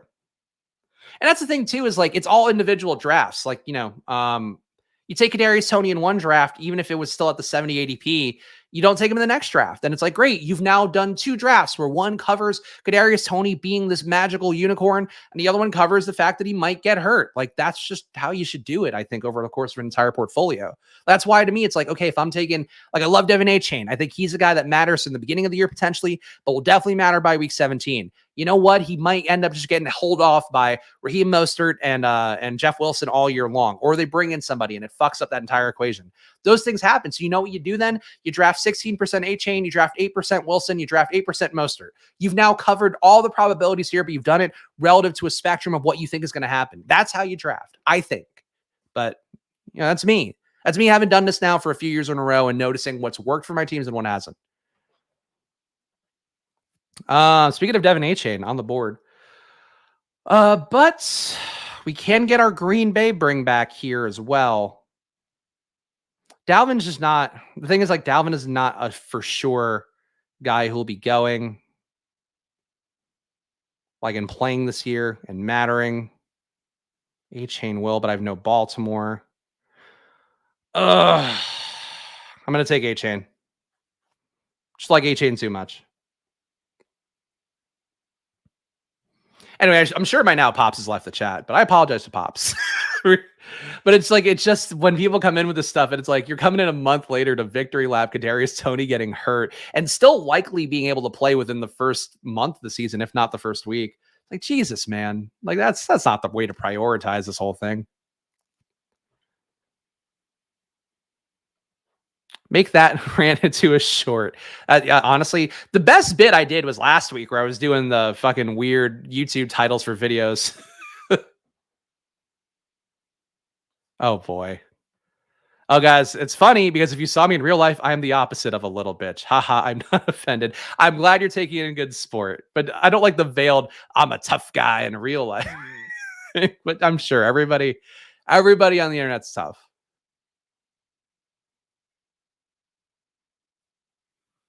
And ultimately, too, you're not a little bitch, but you can't say anybody's a horrendous pick because the season hasn't happened yet. It's July. It's July. Nobody's a horrendous pick.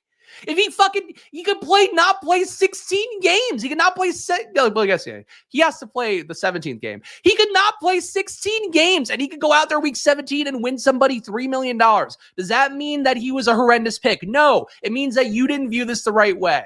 It's all about your overall construction. You got to get to the finish line, though. The whole thing is against that finish line. And then who's going to win from there? Nobody had Mike Evans. Mike Evans would have won so much money last year. He was a horrendous pick in terms of advance rate, but he was the one that could have literally won you $2 million. So does make him a horrendous pick? I don't know. You're getting to me, Pops. You're not drafted right. Nobody's a horrendous pick, though. Like, there are players I hate. Nobody's a horrendous pick.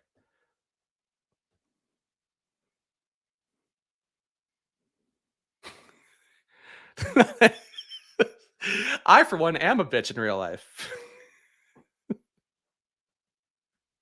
There we go. That's it. Just I am a little bitch, and I'm not offended. I'm sorry. I didn't mean to offend the little bitches. No, man. It's like I don't know. Our toughness levels don't matter. But scared money, though, that's the thing. That's the one I will use moving forward. I will never be scared money. I'm not scared money with any aspect of life, and I will not be with my teams. You fucking son of a bitch. You better come in with a fucking super chat after this one, Christopher. Christopher, of course, a known thorn in my side. And AR, he apparently didn't see the alerts that AR is working with the first team and threw a bomb to Alec Pierce that everybody was oohing and awing. So who's right now? I might I'm OG Kenobi in a chat says, I have a micro penis, referring to himself. Not to me. Or he's trying to get me to read it out loud, in which case, funny bit. All right. Kendre Miller, you make sense for this team for a little week 17 correlation with Mike Evans. We did it. Nobody's a horrendous pick. The new splash play model. I guess the motto would have to be me screaming it at the top of my lungs. But yes, nobody's a horrendous pick. I agree. I agree with the thing that I said that you're now saying back to me. And honestly, in best ball, like, and I know people don't want to hear this because I do have player takes. I absolutely have player takes. Nobody's really a horrendous pick anyway, because like ultimately it's all about what you have around those guys. Like you could have the shittiest player possible, and he can be the one guy who gives you 15 points in week 17 when all the guys who carried you there gave you 5 and 10, and that makes that guy not a horrendous pick for your lineup. So that's why it all comes down to the construction and the structure and the stuff that we were talking about earlier when Jeff was asking in the chat. Like if a guy doesn't play, yes. You know what, Chris, you're right. Tim Tebow would be a horrendous pick. That's the guy who's a horrendous pick. A guy who's not. Tom Brady right now is a horrendous pick. And even then, if he fucking played somehow, and he won you money, you'd be like, what? How did this happen? But that's still something where like that is a horrendous pick. Yes. Here, no bad teams in best ball, or no bad picks in best ball, bad teams. That's absolutely correct. That's the right way to view it. And then trust me, I want to nail every player take. I want to be more right than anybody in this year. That's why I'm tweeting out like my guys were my highest exposed and why I'm dying on the hill of them this year. That said, like, you know, you're better off just acknowledging the fact that, like, I think Deontay Johnson sucks. Does that mean Deontay Johnson is going to suck in every situation? Like, no, absolutely not. Derek Carr is going to be my pick here. The issue now that I'm seeing is that we're going to have a double week 11 bye. But we'll see what we can cobble together here down the home stretch. But we have Derek Carr at QB, Rhamondre, James Cook, Dalvin Cook, Devin Achane, Kendre Miller at running back, Stephon Diggs, Chris Olave, Amari Cooper, Mike Evans, Treylon Burks, and Juju at receiver, and a tight end, TJ Hawkinson. So we're going to need to cobble together some week 17 correlation here down the home stretch, but mostly done at running back. Definitely think we need a sixth here because of the Dalvin uncertainty. But yeah, overall, the team works.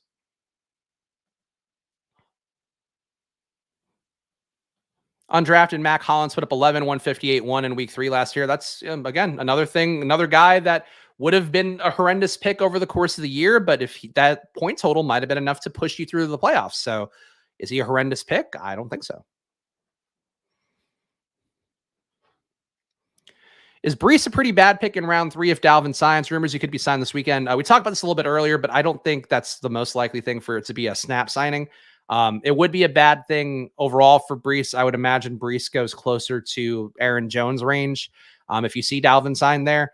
And then Dalvin probably comes up to David Montgomery, Rashad White range, I would think. And then Brees falls to... I think Brees goes ahead of Miles Sanders still. So Brees probably somewhere in this 4 or 5 range, yeah. Would be my thought. How much Fields do I have? Probably not enough, to be honest, because I do like Fields a lot, but I'm kind of making a bet overall against elite QBs. I have 6% Fields overall, so a little bit under the field, which I guess feels about right for how I've been drafting this year. So I like Fields. I would like to get more of him, no pun intended, but I think the main time I was getting Fields is when you can get the Fields DJ Moore around pretty easily in round 4 or 5. But that's not happening in every draft I'm in right now. So that's kind of pushing me to less Fields. But I think one of the safest bets you can make is that Fields will just be a little bit better at passing this year. And if he's just a little bit better, you still have that same rushing ceiling, but you also have a little bit more of a touchdown, passing touchdown out for him. And I think that's definitely good news for Fields. So not a moral objection by me not having a lot of Fields. It's just the pick capital. I just think you're better off punting QB a little bit further down this year. The Tua AR range, I've talked about it a lot. The Deshaun Watson Tua AR, that is my bread and butter ADP range for QBs. All right, on the clock again. Falling Rashid Shaheed. I got to start to think about Mac though. Not yet, but people do take Mac kind of wildly. Let's see. We got a 1.561. I'm just going to increase the bet here on New Orleans and take Rashid Shaheed. And I think we're done at receiver now with Diggs, Olave, Amari Cooper, Mike Evans, Treylon Burks, and then a Juju, and then a pure best ball guy in Rashid Shaheed, who I think Rashid Shaheed. But you want to talk about guys who are EPA per target outliers and all of that. Rashid Shaheed, I'll read the numbers out loud, and you're going to be like, okay, that's why these numbers are stupid. And I'll go like, 0.79 EPA per target, which would put him above Waddle, would put him above everybody. Obviously didn't have a ton of targets, but a 44% receiving DVOA for Rashid Shaheed. So that guy, if he's getting snaps this year and he's going to have less targets just because Michael Thomas, if he's healthy, Olave improving all that. Rashid Shaheed, though, in terms of advanced analytics, was a fucking monster that you couldn't believe, but it makes sense with how he plays. Obviously, he's getting 50-yard bombs. Shout out Christopher for the $20 super chat. This is why, out of all my arch nemesis that have ever come into chat, Christopher is my favorite because he butters me up with money in between giving me takes that want to make me hang from the rafters. Do the Bills feel like bad stacks considering their playoff schedule? No, I don't think they're a bad stack. I think the best thing you can do for yourself always is trying to make bets centered around these teams who are going to be top of the league teams. And I talked about it, but like my outlier teams last year were on DraftKings, Miami and Philadelphia. On Underdog, my outlier stack was Cincinnati. And it wasn't even that these were like clever stacks. It was that I had some good running backs of those guys. Like I had my Tyler Algiers and my Rhamondres in the Underdog lineup. But I had Cincinnati stacked up pretty well with T. Higgins, with Jefferson as well instead of Chase. And then obviously with Burrow, and I think I had Hayden Hurst in that lineup. I'm forgetting that. But I had like a 3-man Cincinnati. Point being, like, you just want to make bets on good teams. So I care a lot less about the playoff schedule and trying to perceive like who's a good defense and who's not. And I would care a lot more about the fact that the Bills are a Super Bowl contender. And they're likely going to matter a lot by the time this all goes down. Okay, Mac Jones. Okay, we got a while for Mac Jones on that front. We do have Tyquan Thornton here, but I don't need him. I think let's keep building out New Orleans and get a tight end, our second tight end, and take Juwan Johnson. And it still might be a 3 tight end build for me, actually, but let's play it out and see where it goes. Probably don't need a 3rd tight end with TJ Hawkinson. But yeah. Okay. I think I'm going to play this out here, but we'll see what the board gives me.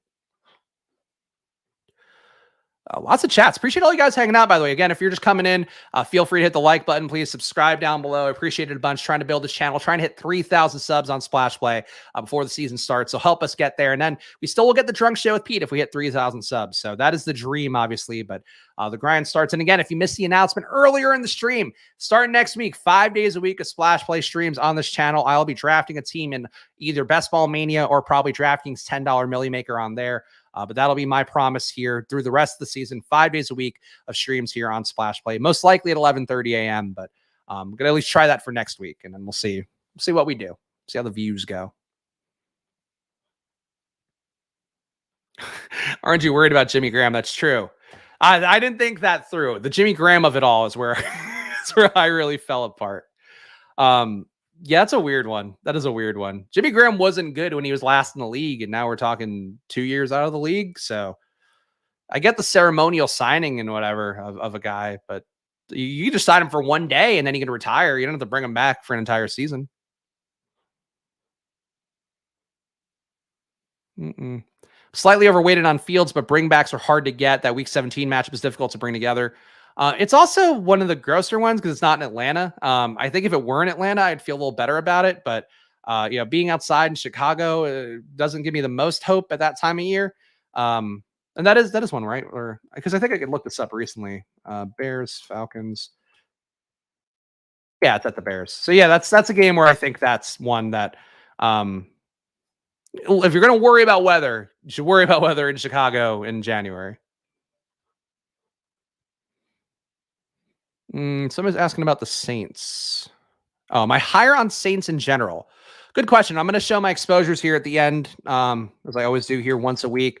I am at 8.7% Carr, so yes, a little bit above on him. 11% Olave. 13% Michael Thomas. Michael Thomas hasn't been falling to me as easily as he did earlier in the draft year. Juwan 6%, Shaheed 9%. So yes, I'm above on all the Saints. It looks like at least, and Kendra is one of my highest exposed running backs. So yeah, I am a Saints buy-in guy. One thing that was kind of interesting, Jameis Winston looks real slim, and he had a nice little social media clip talking about how much he loves Derek Carr and is happy to support him and all that stuff. But Jameis looks like a different guy. Like he looks like he's skinny and all positive energy, and it was really weird to see. Not that Jameis has ever been a negative guy publicly, but seeing came out very likable in the one clip that I saw. All right, at this point, let's not risk any bullshit. Mac Jones sometimes goes in the 180s. I've seen. Happy to get him here at 188. I think people's comfortability rather with New England overall is going to make him come into a more safely drafted range.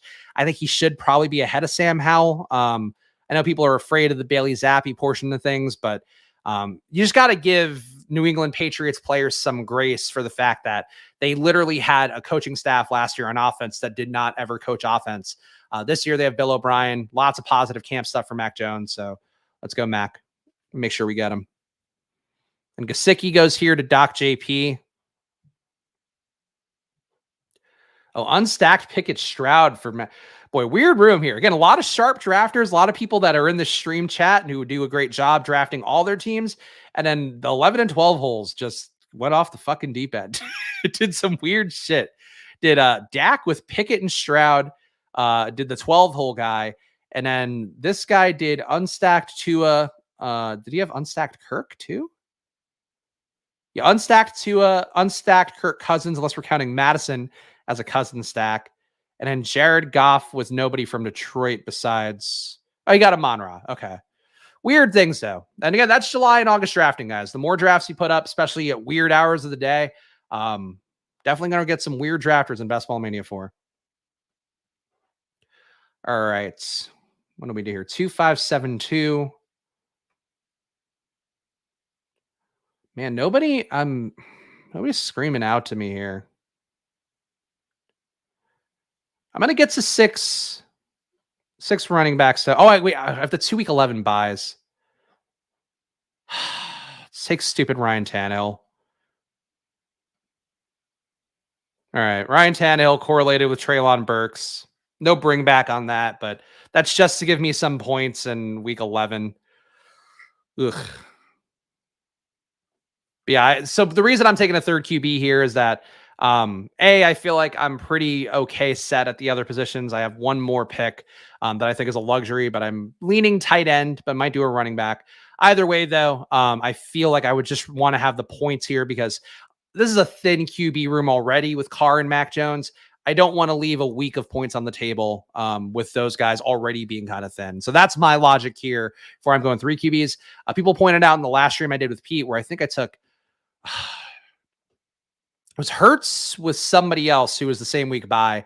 I forget because time flies when you're having fun. That's one where you probably should be more comfortable doing a 2 QB build. It was Hurts and Tua. Those guys were good enough where you lose 1 week at QB, but those guys are so good that they should make up for that one lost week. With Derek Carr and Mac Jones, I don't think they're good enough to make up for that one lost week.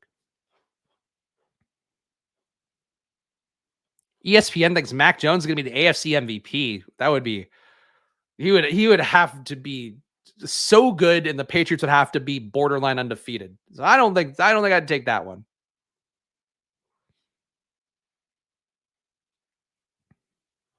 Oh, good chat. Love the chat bonding together. It's like seeing you setting up people on a date or friends or whatever, and you're like, just glad you guys are having fun chatting it up.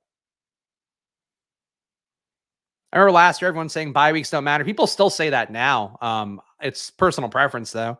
I would rather generally have, weeks where I'm getting points than not. That said, like again, I can't say this enough. Like I had Trey Lance on my finalist team last year, and he gave me zeros the entire year. So nothing has proved that more. That said, I had Joe Burrow with him. I would say I think there's no controversial take here. I don't think Derek Carr and Mac Jones were Joe Burrow, so I don't want them to have to carry zeros too much. I'm going to take Jimmy G, but what would you do, Spags? Unstacked Howell or Ritter or Jimmy G with Devontae? I would absolutely take Jimmy. If Devontae hits, Jimmy G has a good chance of making your lineup. And Jimmy G is just a competent pro. So, yes, I have more Jimmy than the public. He probably has less than the usual 8% drafted. And I'm at, I think, 10% with Jimmy G, 10 to 12. All right, 10. All right, so 3572. This is our last pick. Devontae went, right? Yeah, Devontae now gets drafted reliably. I'm going to get a third tight end and take Hunter Henry, who I think is just a nice pick overall. Um, Another week 11 bye. I would have taken Devontae if he had come back at a point that made sense, but he went. Where did Devontae go? Yeah, Devontae was not anywhere that I would have drafted him because I would have taken him at 197 and he wasn't there. Anyway, Devontae went a little bit too early. Let's control F it. Fucking Christ. I got to find Devontae Parker. 178 for Devontae Parker. That's a little bit lofty, but point being, I didn't get him naturally, so that's fine. Final team, though, Derek Carr, Mac Jones, Ryan Tannehill at QB, running back, Rhamondre Stevenson, James Cook, Dalvin Cook, potential New England Patriot, Dalvin Cook, Devin Achane, Kendry Miller at running back, at receiver, Stephon Diggs, Chris Olave, Amari Cooper at the biggest discount I've ever gotten Amari Cooper, Mike Evans, Treylon Burks, Juju Smith-Schuster, Rashid Shaheed, tight end, TJ Hawkinson, Juwan Johnson, Hunter Henry. This is the kind of team that I don't think will be duplicated, and I think has enough better and best ball guys. I actually like this team quite a bit. But let's look at my exposures to close us out here. You guys can see where I am at overall. I guess I'll focus on Best Ball Mania. How do I do this? I think I usually focus on Best Ball Mania. All right, 99 teams in, and we'll start that grind of 5 days a week here, drafting teams, starting next week here on the Splash Play channel. QB, of course, my highest exposed, Anthony Richardson, though, down to 25%. So I've been very responsible with my AR. 12% Deshaun Watson, 11% Jimmy G. I am putting my money on Jimmy G. Jordan Love at 11%. And CJ Stroud, 11%. And to be clear with Jimmy G, a lot of this comes with Devontae Adams. A lot of this comes with Michael Mayer. But I think Jimmy G is so undervalued as just a vessel QB, the Brock Purdy style QB. And he was better on the Niners than Brock Purdy was in terms of creating value for that team. So I think he rises with the tide of Vegas, and I'm certainly buying in. Running backs, Jalen Warren at 29%, Roschon Johnson at 26%, Kentrey 23%, Charbonnet 23%, Devin Singletary 21%. I think I need to get down Jalen Warren. Honestly, all these guys to me feel like they should be closer to the 16 to 20% range than where I'm at with them. But I think this is good because Warren is still coming up a little bit in ADP. Roschon, I think, has a little bit of a steam burst left. And this is just kind of a zero RB build. And again, Dobbins, still buying in on him, 18%. At receiver, Christian Watson, number 1, 31% drafted. Michael Pittman, now number 2, 29% drafted. DK Metcalf, number 3 at 25. Pickens, number 4 at 20. And Devontae Adams, I have bought the dip and feel good about it. 18% of him as my 5th exposed. And Quentin Johnston and Kadarius Toney, not far behind.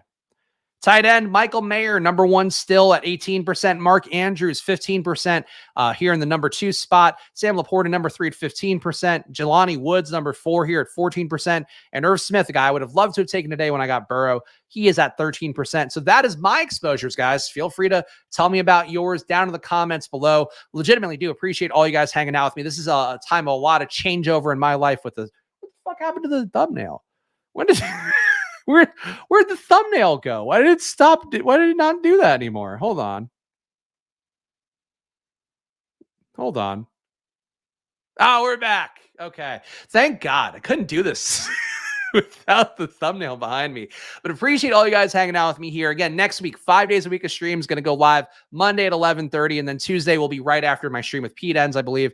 So just come, subscribe here, hang out with me, hit the like button down below. Really helps this channel out, really helps us get seen by more people. That's what I appreciate the most of that, hitting that like button. But honestly, just a lot of fun here coming out and hanging with you guys. So thanks for hanging out with me here. I'll be back on Monday at 11:30. Hope you guys enjoy your weekends. Really try to draft some teams over the weekend too.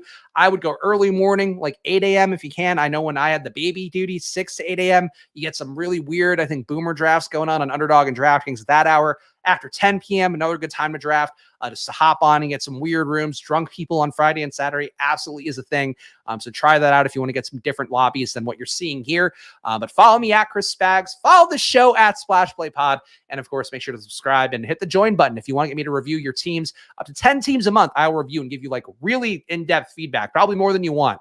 So please don't do that. But appreciate all you hanging out with me. Enjoy your weekends, guys. See you again on Monday. Bye.